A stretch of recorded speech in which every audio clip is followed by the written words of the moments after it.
Hi, this is Thomas from thomasjungauthor.com.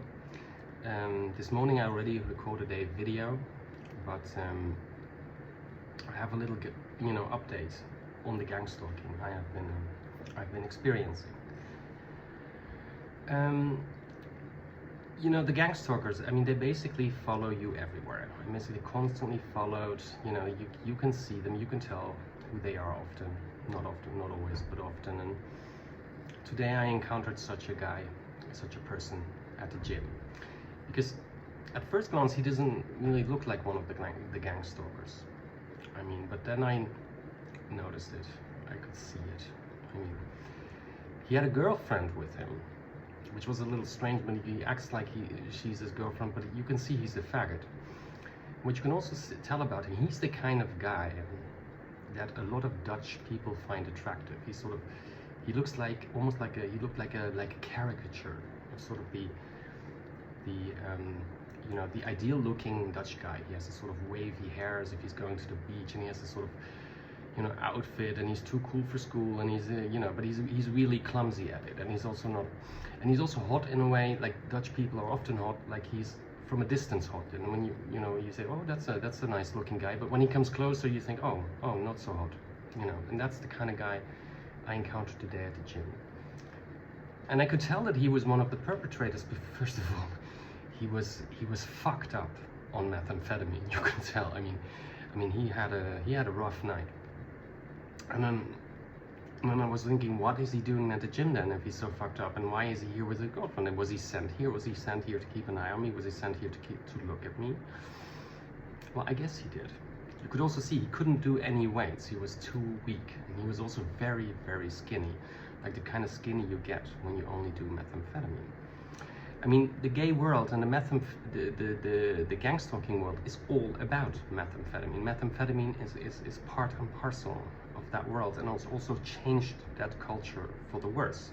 I've seen it myself. I've seen, methamphetamine being like, a drug that only people use who do, fist fuck or, that kind of stuff, to basically a drug that is used by far more people. And I would advise people not to use it, because it's a really bad drug, and only the really psychopathic people can take it. And even if you think you can take it, at some point it will catch up on you, and in many, many ways you don't even imagine. And that guy also noticed that I noticed him, so he got really nervous. So at first he went to the bathroom, to the locker room, to the bathroom, because he was typing like crazy. He had to, and then he had to,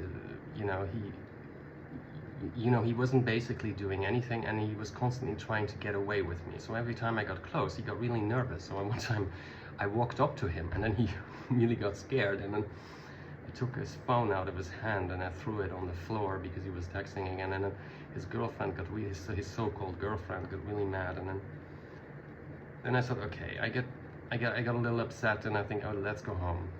So when I went out, they walked in front of me, and again he got scared just by me walking there. He was really scared, and he was also fucking high. And I don't know. And then he ran away. He ran back into the gym, and he let his girlfriend outside. And his so-called girlfriend was taking pictures of me.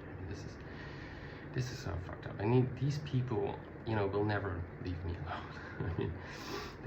And I wonder, why do they keep following me? Why do that bother them so much? Because there is something. They are, on the one hand, they hate me, they really hate me, and on the other hand, they are envious of me, because I think I possess something they would like to have, and it's not a material thing I possess, it's sort of immaterial things I possess, or skills I have, or something else. And they really, because that's also why this sort of these stalking dynamics come from, and I can sense it with a lot of these people, because I've told you before, a lot of people who engage in it, even like unconsciously or like unwillingly, or are not aware of it, always do it because they have some petty reason for it, because I refuse sex with them, or I refuse to have a relationship with them, or I'm not very interested in.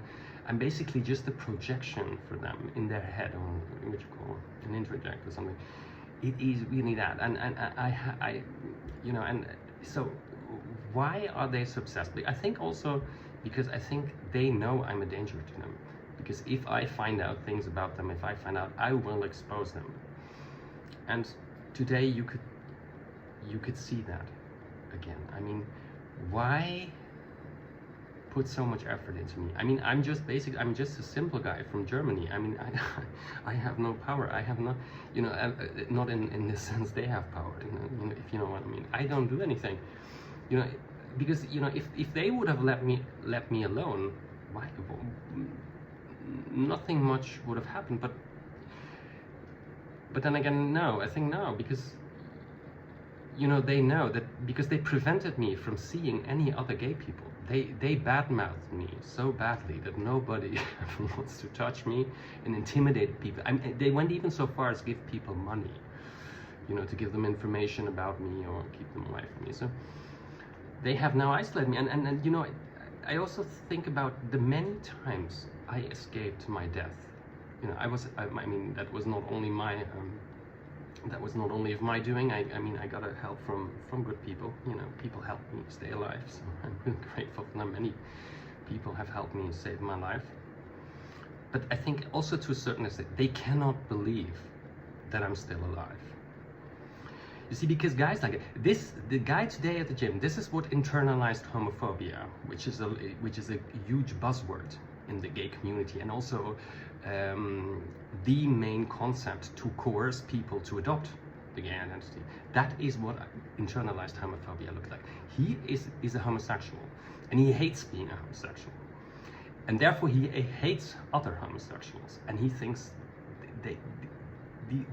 these are rats, this is scum, and that's how he also treats other homosexuals.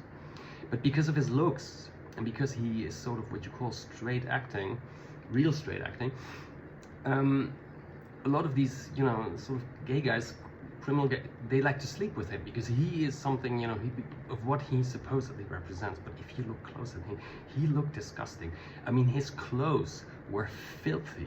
I mean, he didn't even, you could tell he was sent there all of a sudden in some panic. He was filthy. You could tell he didn't have a shower. His clothes were filthy.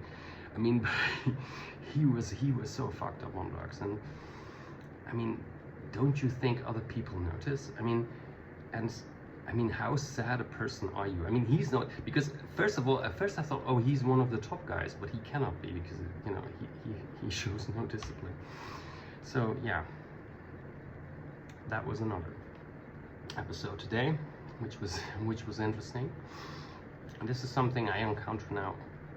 I encountered in the past on a regular basis, only sometimes even on a daily basis. I mean, not as dramatic as today that I throw a phone in someone's room. And I forgot to spat in his face because that's what I wanted to do, and that's also why he got a little scared, I guess. But I forgot to do that, so I will try to do a better job next time. But yeah, you see, the methamphetamine. I mean, you have to see that last psychiatrist I saw. I mean, his name is Van der Kratz, Gerben van der Kratz. While he was helping you, while he was my doctor, he was basically also, when we had meetings, he was fucked up on methamphetamine too. And I was like, doesn't anyone notice that? Doesn't he get drug tested? I mean, this is a guy who is in charge of all the psychiatrists at this facility. So he's also in charge of, you know, who gets to go into detox and who gets, you know, sort of treatment and whatever. So he also has power over who gets to, you know, gets to live and who gets to die. And he is linked to he and his fucking husband. You know, his husband works with criminal youth or something. At least that's what he told me. And I've seen such people at their apartment. You know, so while I was there, I was one time at their apartment. And then, you know, they live in these apartments in Amsterdam, these apartments at the canal, at least at the time, these black buildings that used to be warehouses, and they have these red shutters, which is very characteristic of the kind of building they live in. And that guy later became my psychiatrist. So you have to see, I'm at that facility, and then you're sitting there in meetings with that guy, and he's fucked up on methamphetamine. Can you imagine what that is like? But that was also today at the gym. You know, you can see, I can tell if people do methamphetamine. You can tell, even if they're not, you know, fucked up at the moment, because I can tell, I can see how it works. And okay, wanted to give you this little update from today. Thank you for listening. Bye.